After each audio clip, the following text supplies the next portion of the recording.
Kasih dari surga memenuhi tempat ini Tuhan. Saat ini kami mau datang kepadamu. Kami mau merendahkan diri kami di hadapan-Mu. Kami siap diberkati Tuhan melalui ibadah kami saat ini. Tuhan, urapi kami, jadikanlah kami manusia yang baru. Dengan pujian, dengan firman ini kami siap Tuhan diubah menjadi yang baru. Di dalam satu nama Tuhan Yesus Kristus kami berdoa. Amin. Kasih dari surga, mari kita pujikan bersama-sama. Kasih dari surga memenuhi tempat ini. Kasih dari Bapa surgawi, kasih dari Yesus mengalir di hatiku, membuat damai di hidupku. Mengalir kasih dari tempat tinggi, mengalir kasih dari tata Allah Bapa, mengalir, mengalir, mengalir dan mengalir, mengalir memenuhi hidupku.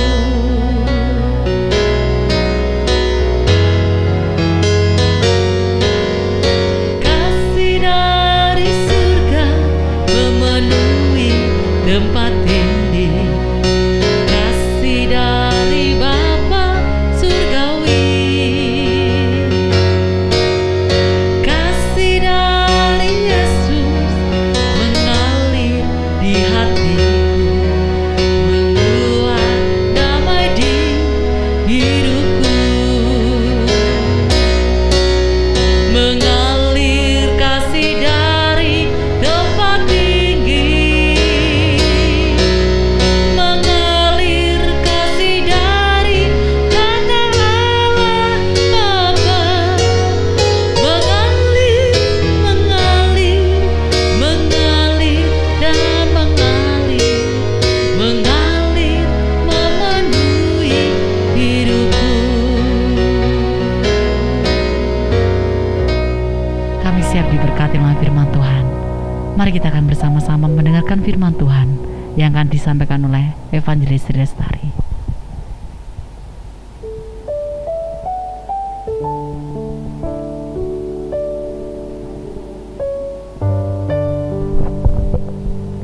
Puji syukur dan terima kasih Tuhan untuk kasih-Mu yang berlimpah atas kami.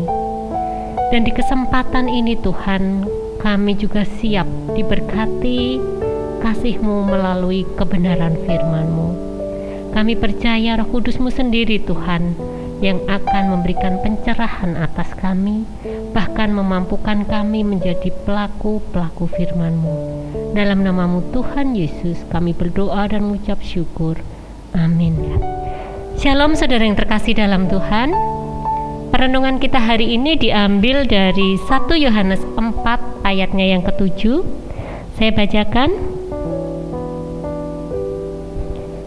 Saudara-saudaraku yang kekasih, marilah kita saling mengasihi.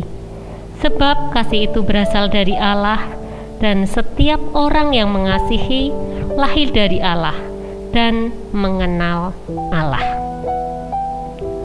Allah adalah kasih. Dia adalah sumber kasih itu sendiri. Allah mengaruniakan kasih-Nya yang berlimpah atas kehidupan kita semua. Kasih-Nya real, kasih-Nya nyata, melalui pengorbanannya mati di atas kayu salib. Tidak hanya di situ, kasih Tuhan berlimpah atas kehidupan kita, yaitu kesehatan, kedamaian, sukacita yang Tuhan berikan atas kehidupan kita. Salah satu karakter Allah adalah kasih. Jadi barang siapa mengenal Allah, maka ia juga tahu akan kasih Allah. Sehingga tidak ada alasan untuk kita tidak melakukan apa yang menjadi kehendak Tuhan, tidak melakukan apa yang menjadi keteladanan Kristus di dalam kehidupan kita, karena kita mengenal akan kasih itu sendiri dan kita pun lahir dari kasih Allah.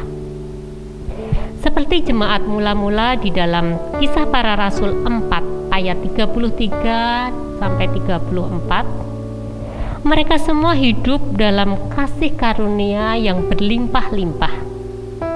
Sebab tidak ada seorang pun yang berkekurangan di antara mereka. Di sini jemaat rela menjual harta bendanya untuk memenuhi kebutuhan satu sama lainnya. Kasih yang sejati, kasih yang nyata yang dilakukan atas jemaat di dalam Kisah Para Rasul ini. Demikian juga di dalam pandemi saat ini, kita bisa menyatakan kasih Kristus kepada sesama kita. Tentunya kasih yang nyata, tidak hanya di dalam perkataan kita saja, tidak hanya di dalam status-status kita, tetapi kasih yang benar-benar bisa dirasakan, kasih yang benar-benar nyata dan bermanfaat bagi sesama kita. Salah satunya yaitu dengan kita menjadi saluran kasih karunia Allah. Mari kita mulai dari sekitar kita, kepedulian kita kepada keluarga, tetangga, teman, juga kenalan kita. Mari kita melihat, mari kita memperhatikan apa yang menjadi kebutuhan mereka saat ini. Terlebih ketika mereka ataupun keluarga mereka sedang menjalani perawatan di rumah sakit ataupun yang sedang menjalani isolasi. Mari kita ambil bagian di dalam kita menyalurkan kasih karunia. Hal utama yang kita bisa lakukan adalah kita memperhatikan dari hal rohani.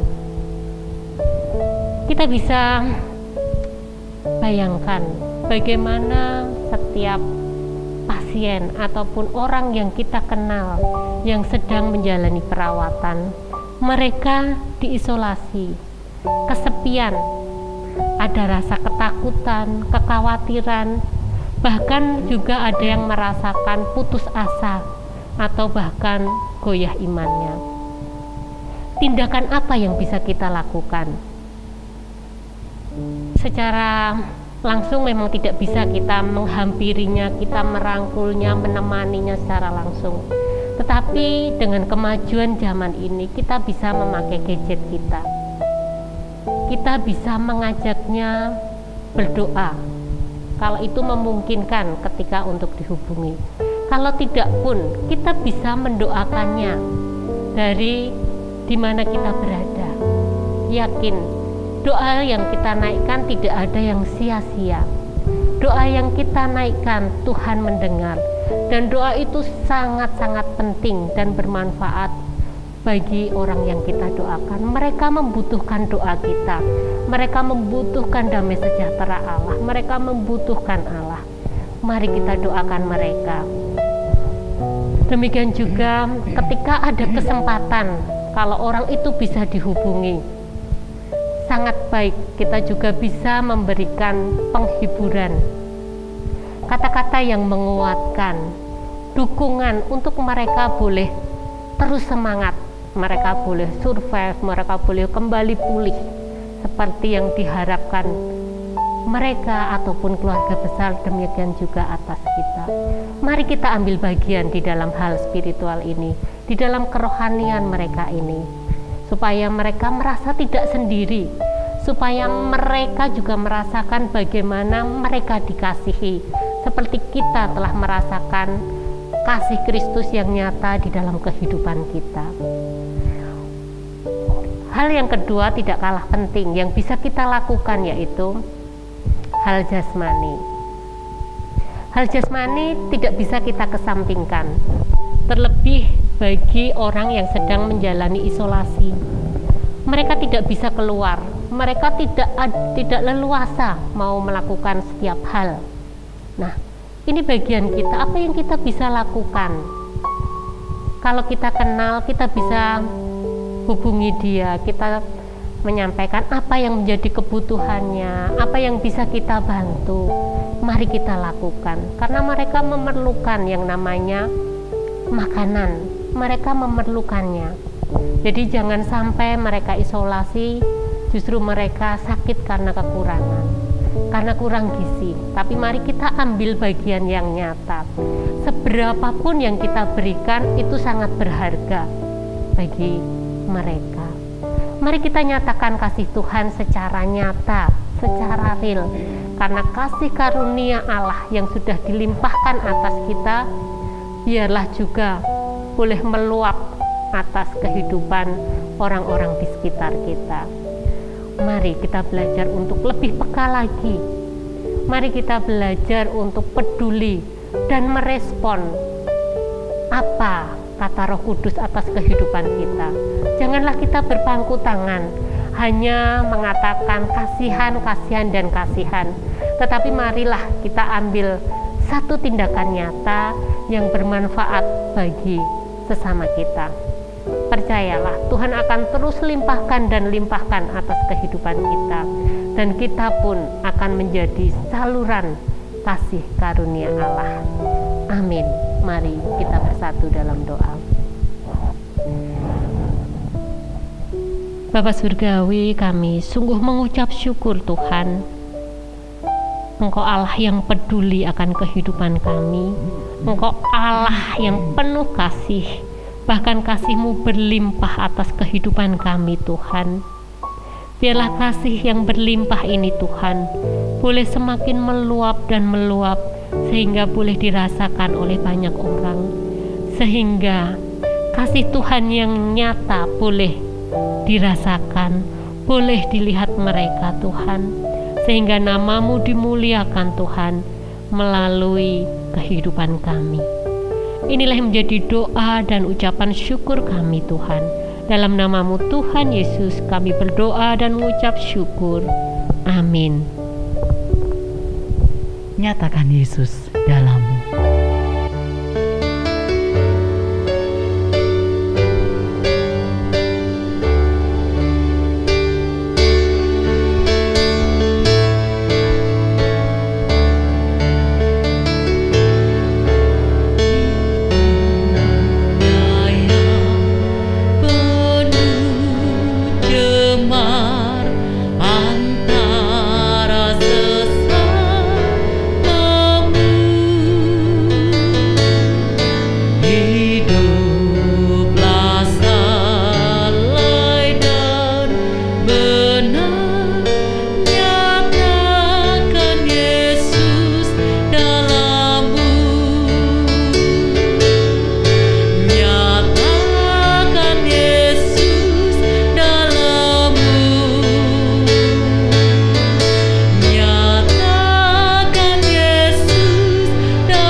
Mari kita bersama-sama berdoa.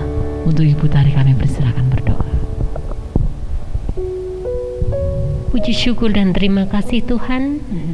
atas penyertaan Tuhan, atas pimpinan Tuhan di dalam ibadah pada saat ini Tuhan.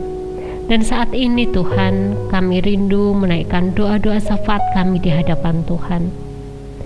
Saat ini Tuhan, kami terus berdoa membawa rumah sakit baptis Batu ini Tuhan ke dalam kuasa-Mu. Kami mengucap syukur atas pimpinan-Mu. Kami mengucap syukur atas kasih-Mu yang berlimpah atas rumah sakit baptis Batu ini Tuhan. Sehingga lawatan-Mu boleh membawa rumah sakit baptis Batu ini boleh tetap jaya. Tuhan membawa rumah sakit baptis Batu ini boleh tetap ada sampai saat ini dan bahkan semakin berkembang. Berkati pelayanan rumah sakit ini Tuhan, terlebih di tengah pandemi saat ini Tuhan. Kiranya Engkau memampukan rumah sakit ini menjadi saluran kasih karunia Tuhan, yaitu menjadi saluran untuk kesehatan bagi masyarakat luas Tuhan. Bapa yang baik, kami terus berdoa untuk pelayanan rumah sakit baptis Batu ini Tuhan. Kiranya Engkau sendiri yang akan memberkati setiap anak-anak-Mu Tuhan di dalam setiap karya pelayanannya. Kiranya Tuhan mampukan untuk boleh melakukan setiap tugas tanggung jawab dengan takut akan Tuhan, dengan berkat kasih Tuhan, sehingga boleh menjadi saluran kasih damai bagi setiap pasien, keluarga pasien yang dilayani Tuhan. Kalau saat ini Tuhan, kami juga berdoa bagi setiap pasien yang ada yang sudah Tuhan percayakan atas rumah sakit ini Tuhan. Kami mohon biarlah belas kasih Tuhan ada atas setiap pasien, untuk mereka boleh merasakan jamahan-Mu Tuhan, untuk mereka boleh merasakan pemulihan kesehatan yang dari Engkau Tuhan. Inilah yang menjadi doa kami Tuhan. Demikian juga kami terus berdoa untuk kota Batu ini Tuhan, secara khusus di dalam penanganannya untuk penanganan pandemi ini Tuhan, dengan segala program, segala cara yang dilakukan Tuhan, kiranya boleh membuahkan hasil Tuhan, sehingga pandemi ini boleh segera berakhir. Itu kerinduan dan harapan kami Tuhan, kami mohon kepada Engkau. Bapa yang baik, kami juga terus berdoa atas bangsa negara Indonesia ini Tuhan, dengan segala pergumulan yang ada. Kami percaya Tuhan, hikmat bijaksana bahkan perlindungan Tuhan ada atas pemimpin kami Tuhan, Bapak Presiden Jokowi beserta wakil dan seluruh aparat pemerintahan kami ada di dalam perlindungan Tuhan. Kami percaya Tuhan, lawatan Tuhan ada atas bangsa Indonesia ini. Ini doa dan pengharapan kami Tuhan, yang kami percayakan di dalam kuasa-Mu. Dalam nama-Mu Tuhan Yesus kami berdoa dan mengucap syukur. Amin. Tuhan Yesus memberkati. Berkaryalah bagi kemuliaan nama Tuhan.